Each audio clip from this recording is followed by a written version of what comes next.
Hi folks, it's Lisa Loving Dalton, and I am the author of Falling for the Stars, a Stunt Gal's Tattles, and it is a new book on Amazon. You can get it on Amazon Prime, and I hope that you are excited about this book. You know, there are very, very few stunt women who have ever lived to and chose to write about their life as a stunt woman. You know, one reason I think very few women write about their career as a stunt woman is because they're afraid. They're afraid of telling the inside stories. They're afraid of what it will do to their career, because there are crazy things that happen there. So my book is about stepping out of that fear.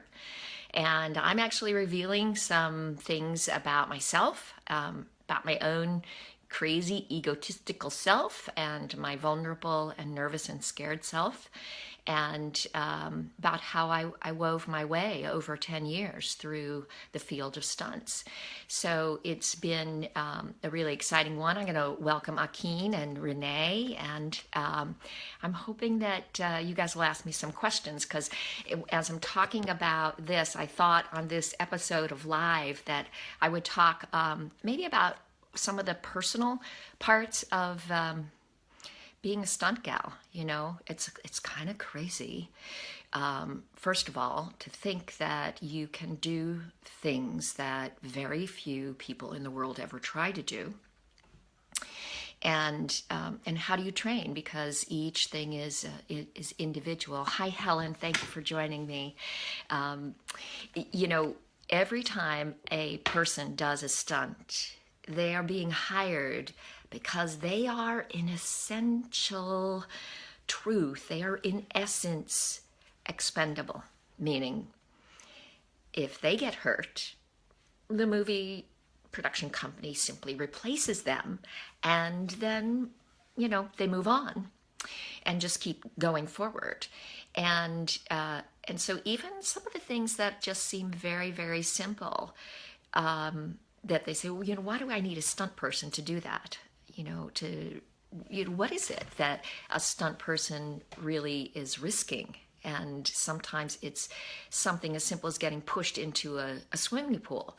Well, if you are the star and you get pushed into that swimming pool and you don't handle it well, you could get sick and ruin the whole production. So, you know, any person, any day of the summer might easily be pushed into a swimming pool and have a great time with it. And you might not think that that's a big risk.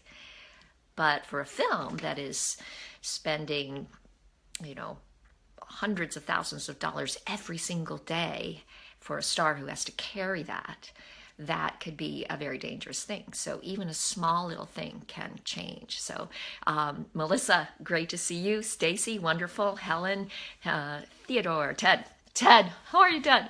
It's great to see you. So guys, ask me some questions. That would be amazing. And I'll look forward to seeing you. Okay, hang on. I'm kind of new at, so I'm getting it all together there. Yay. So who has a question? I was talking about the personal life of the stunt person. And, you know, here's an interesting thing. I did an episode of PM Magazine back in the years with an organization called Stunt Women International. And they profiled a certain number of stunt women and they talked to some of their families and stuff about what it's like some kids, like, what's it like to have your mom go out and jump off buildings and get hit by cars? What's it like for your wife to leave every day and not know what kind of danger she was going to be exposed to and whether or not she'd come home in one piece? And it was pretty interesting.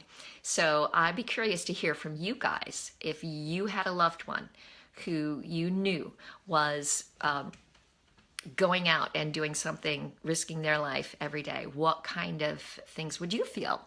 And what questions would you have? Stacy is asking what is one of the most challenging stunts that I've had to do.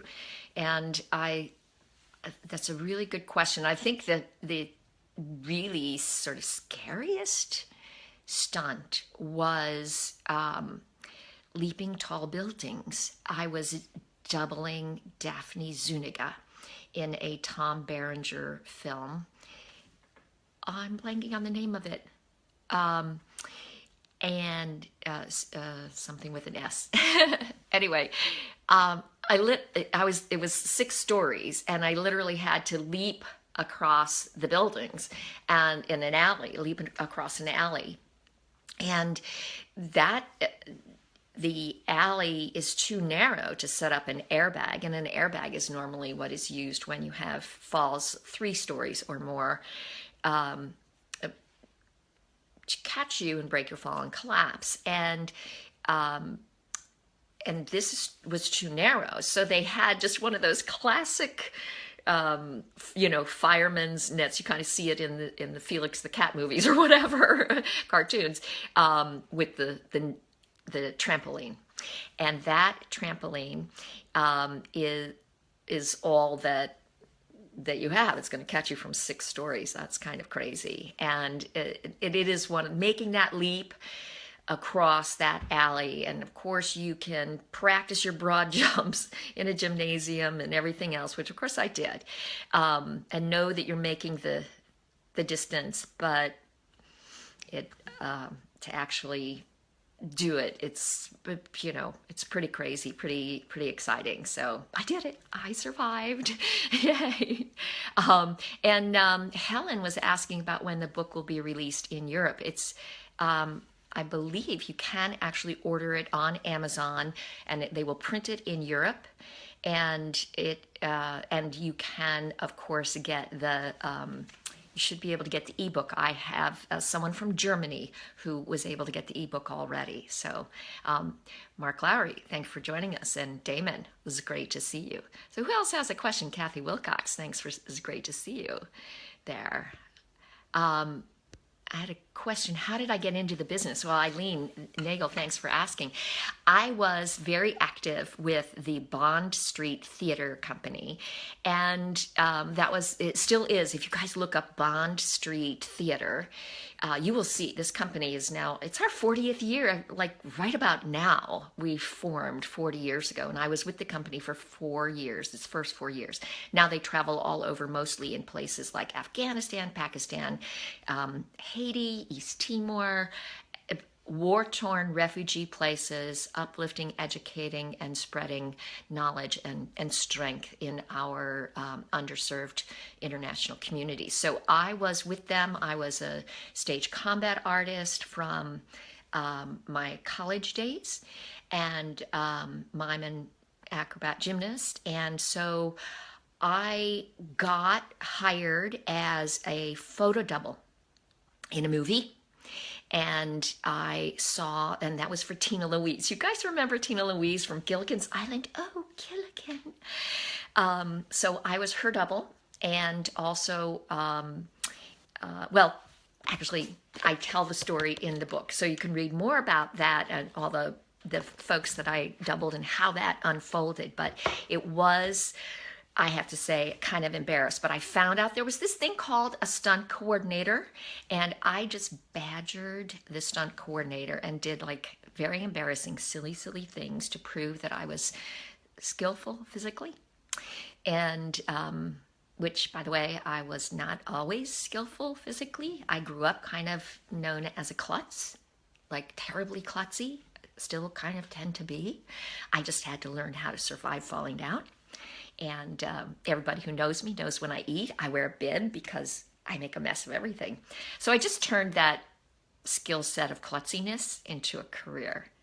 I kind of looked at what my challenge was, and I made the most of it. And that's really something that I think we all can do in any area that we're in. And Annette Culp, welcome, and Betsy, Betsy, one of my sorority sisters from college. Shout out to Pi Phi, Maryland Beta.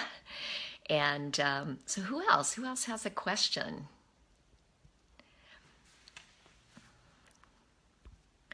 All righty. So I have, here's something I want to tell you a little story. It's not in the book. The book, Falling for the Stars, The Stunt Gal's Tattletales, it's on Amazon Prime, by the way. Please pick it up, get a copy. I'm like hovering at number 2. I just need a lot more people to buy the paperback. So here's something I wanted to tell the story. It's kind of, the stunt industry is very obviously made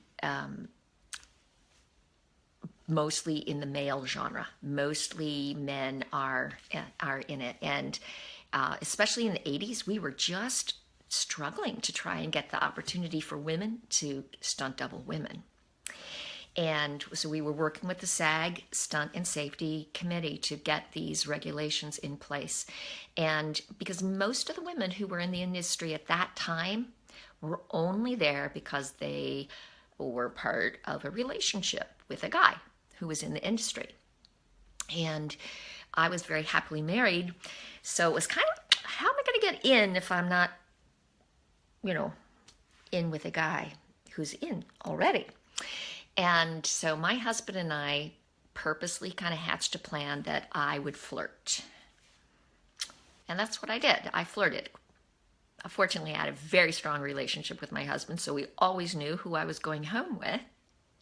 But I do have to say, there was a time when I kind of had to put up or shut up when I was confronted by one of the guys in an elevator coming down from one of the SAG Stunt and Safety meetings.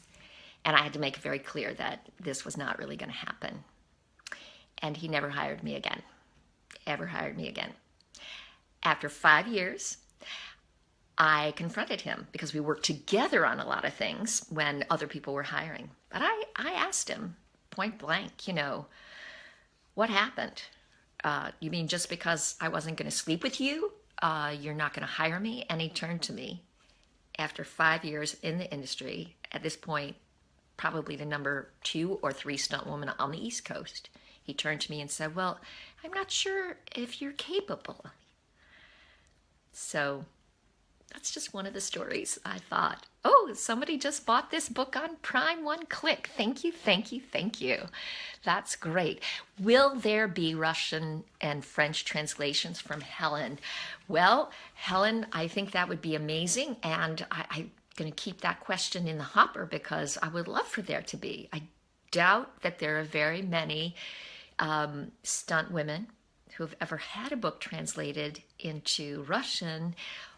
Maybe there are some from French, but if you know of any French or Russian stunt women books, please let me know. That would be great. What else? What other questions?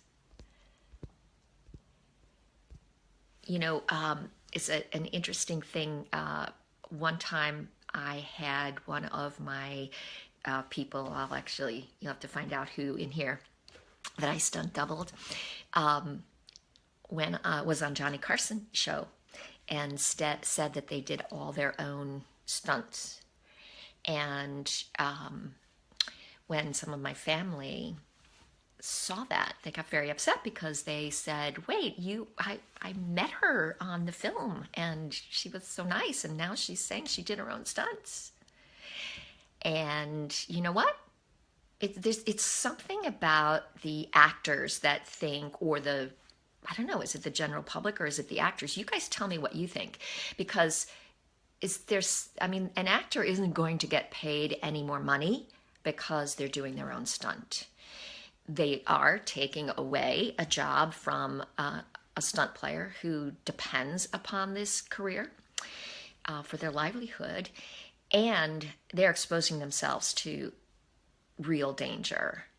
Like I had the opportunity to work with Jeff Daniels, and his chin was in the process of healing this little scar here, and he told me on the film he had just worked on that he said, I'm going to do my own fight sequence because I can do this. I'm a macho guy. I can do this. And he split his chin open, and he's like, it didn't make any difference on camera as far as what they got. It would have looked just as good with stuntman, but now they couldn't keep shooting because Jeff had this big scar that you, if you look even now, could probably still see, and and it had to heal and all sorts of stuff for the whole rest of the film. It threw everything off, so he was very, very happy to, from that point forward, always ask for a stunt player. So it's a stunt player are there. Players are there for a really important reason. Stacy's asking, when did I know I wanted to write a book? You know, Stacy, I've wanted to write for a long, long time. I moved out of Los Angeles to Texas over 10 years ago.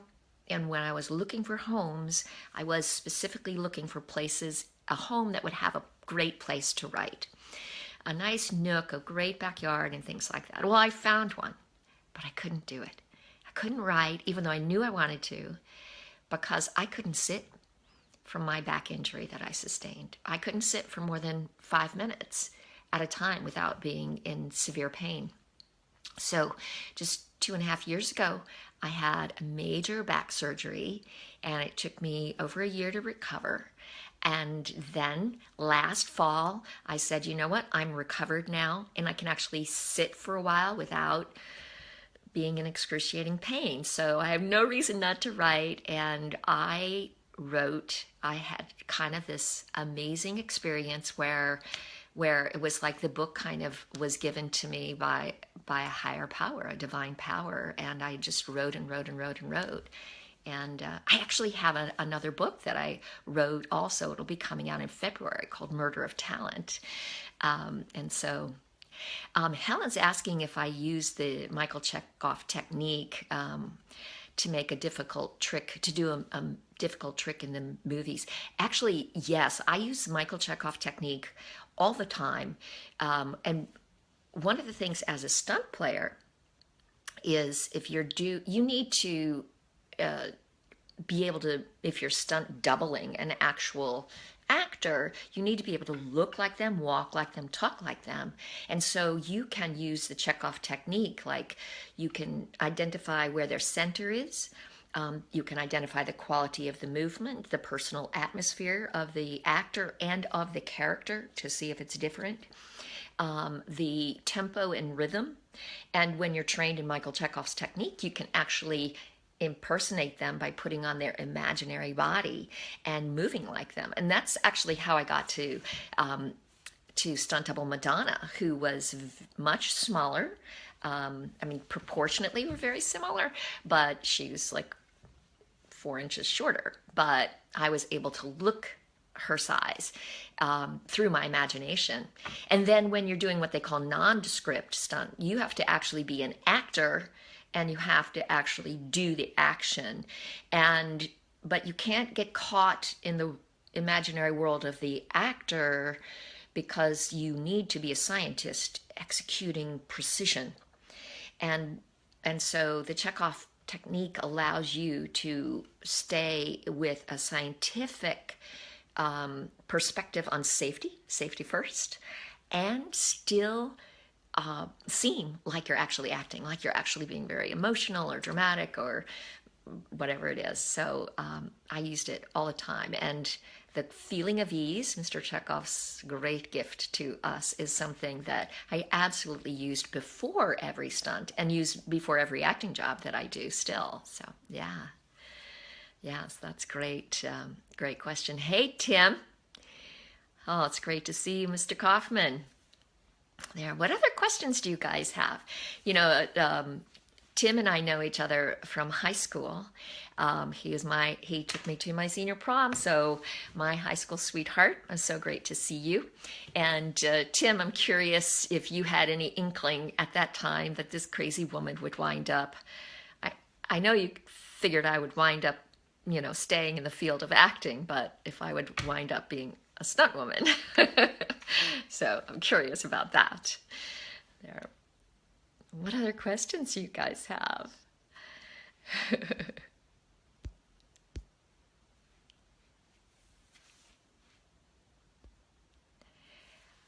Yes, you have, Helen. I could do a webinar for the film school in Moscow.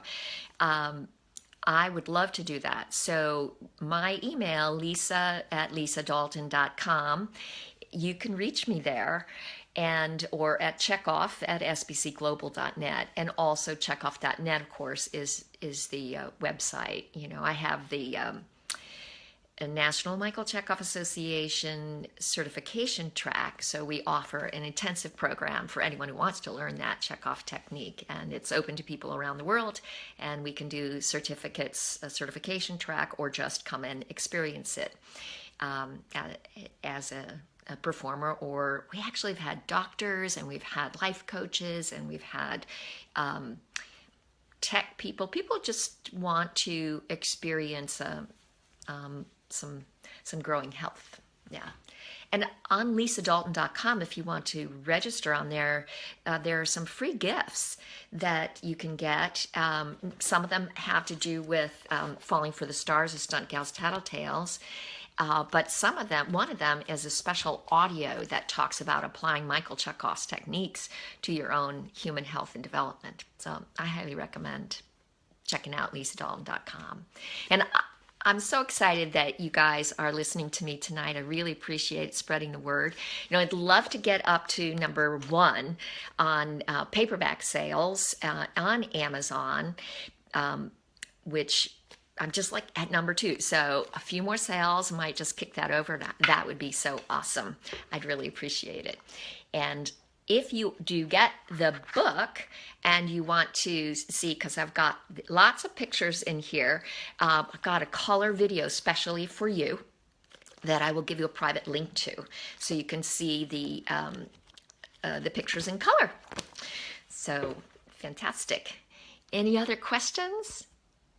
All right, team, I am going to sign off, but I'm going to come back at 8 p.m. Central Time tonight. And I'm going to come back at 2 o'clock on Sunday.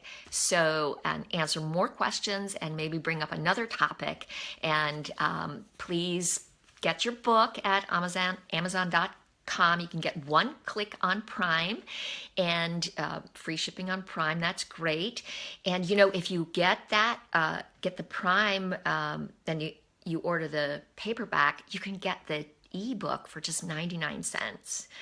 And so that's really cool. And you can download free chapters right from Amazon. So I love to hear your comments, and I really appreciate your support. Big kisses, as Mr. Chekhov would say. Mwah.